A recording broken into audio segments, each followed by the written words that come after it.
Welcome back to day 4 of Where in the World is Matt Lauer. Take a look at that beautiful picture of Istanbul, Turkey. By the way, if you like food, this is a great location. You can go to the local spice market. You can find fresh olives and the catch of the day. And guy who knows all about it is Mehmet Gürs. He is a celebrity chef here and also the owner of several restaurants in Istanbul. Mehmet, nice to see you. It's a pleasure. Welcome to Istanbul. And man, you have outdone yourself. This is great. It looks good. It's nice. It's nice. It's a small version of the Istanbul markets. Well, let's talk about the markets. Let's start by talking about spices and things like that. What's traditional here? Sure. When you say spices, because it's usually on Spice Road. Istanbul was the center of it all. Right. So you had all the spices coming in here and then being distributed to the rest of the West from here. So you really have a lot of traditional cooking with spices in all the different empires that have been in Istanbul. It's not really hot food. Yeah, it's like not it spicy. is, let's say, in Mexico or a lot of other South American countries. Flavorful. It's flavorful. You use it to kind of bring out the more natural flavors because you have so many great vegetables and meats and fish, whatever. So kind of use the spices for that. Let's talk about some of the dishes you've prepared here. This one is an eggplant dish. It's a very traditional eggplant Can I grab dish. a fork? Yeah, I don't even need a plate. Are you kidding? Here. Watch this. Yeah, just tell me about this as I eat this. That's called Imam Bayıldı. If you translate it, it's like the Imam that fainted. There's a whole folk tale about it. Should you have told me he fainted before I put it in my mouth? No, after. Okay.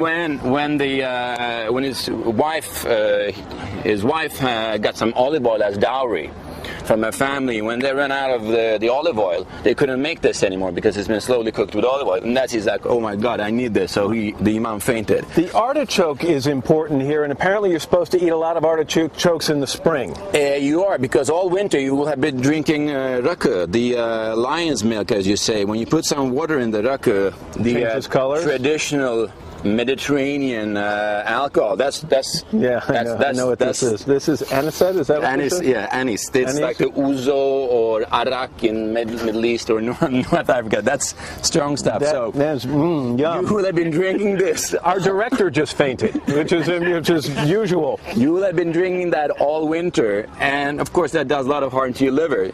So that's why you eat the artichokes, which is like the liver recovery vegetable device. Okay. And again, this is you got so many different vegetables.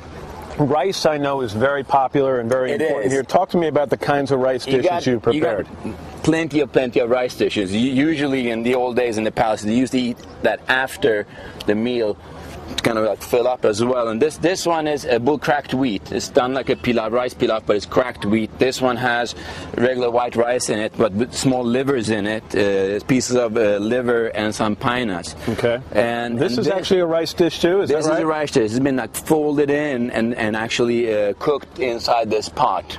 Gosh, is that good? So there's a lot of different things here. Are you seeing, now that this city has become so cool, are you seeing a lot of fusion? Are you seeing a lot of traditional styles of cuisine mixed? This is actually not the type of food that I usually cook. Right. I do a little bit more of the modern version of it. Usta bir döner doldurabilir misin şuna? So this is pita bread. That's pita bread, and that's the best fast food you can have in the world, I think. That's real meat. It's not processed, nothing. Just hardcore natural meat. Is this lamb? Is this beef? Lamb and beef mixed. Okay.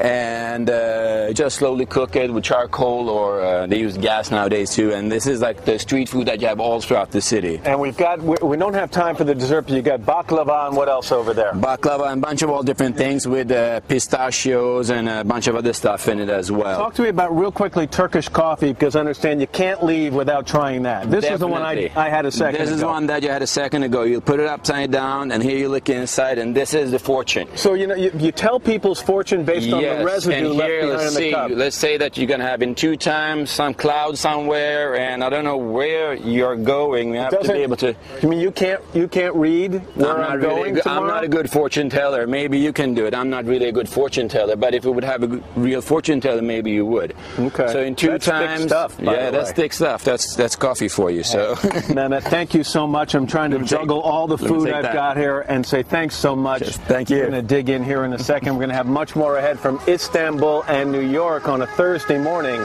But first, this is Today on NBC.